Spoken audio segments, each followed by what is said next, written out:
So some highlights of kind of how that, broad idea comes out, and these are kind of sorted by the four pillars. So under social justice, some concrete policies that under our social justice plan: ending the war on drugs, anti-discrimination laws, defending reproductive rights, passing the Equality Act, the Equal Rights Amendment, the Economic Bill of Rights, reparations, honor treaty rights with indigenous communities, close detention camps, and open the borders.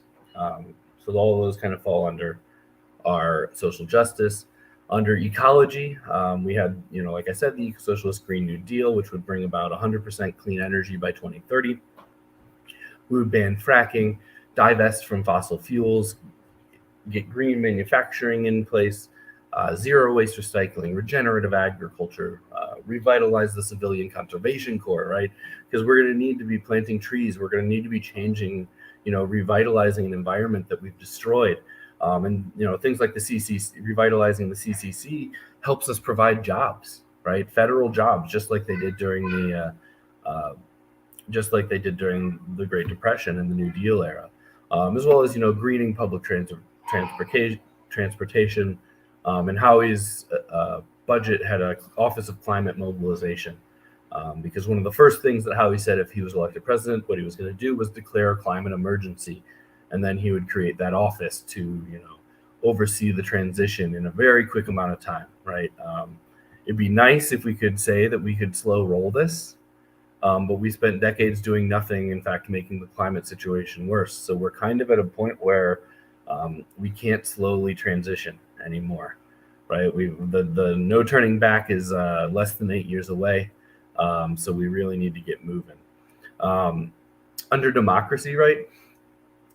The U.S. likes to, posit itself and position itself as the democratic leader of the world, but in reality, we aren't a democracy, and we never have been. We weren't by design, right? We are a government and a country that was created by and for oligarchs, right? So the fact that we have an oligarchy today shouldn't be a shock. It was by design, right? That was who was in the room. That was who was making the rules when we wrote our Constitution. So our democracy reforms include ranked choice voting, abolishing the Electoral College, proportional representation, which we achieved through multi-member districts, which isn't a crazy idea. Here in Illinois, we used to have it. The Democrats got rid of it. In Maryland, they have multi-member districts for their lower house. So in that situation, multiple people are elected the same seat. It's not an winner take all, right? It's not someone wins 51% and 49% of you are out of luck, right? That 49% gets a seat. And it also opens up the space where third parties and independents can actually have a footing, can actually start to gain a footing. Fair ballot access. We have the worst ballot access laws in the world, right? When you start looking at some of our worst, and it's an intentionally complex system that is done that way specifically because it makes it hard for anyone but a massive corporate party to navigate it. There's 50 plus 51 with DC plus, Guam and all of the other territories. They all have their own electoral systems that you have to navigate. They all have their own requirements to get on the ballot, right?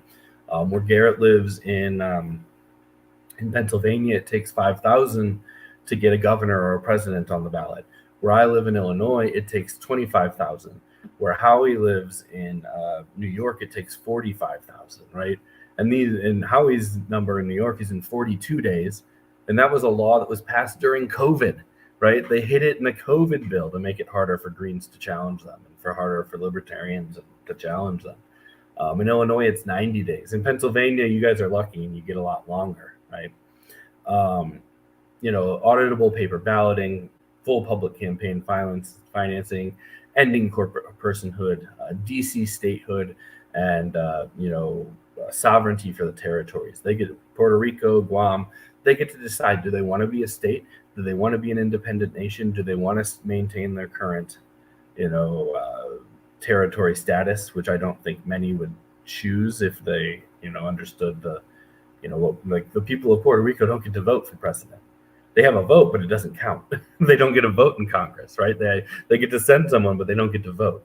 And so letting them internally determine, what they want to be in the future.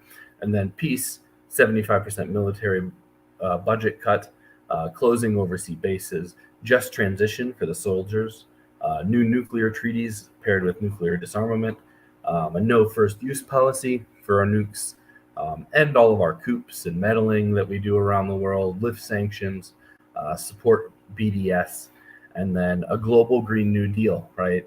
As a world leader, economically, and a world leader in the destruction that's been done to the environment, we owe it to the rest of the world to help them achieve, climate goals if we're going to get there. It can't all be, left to each country.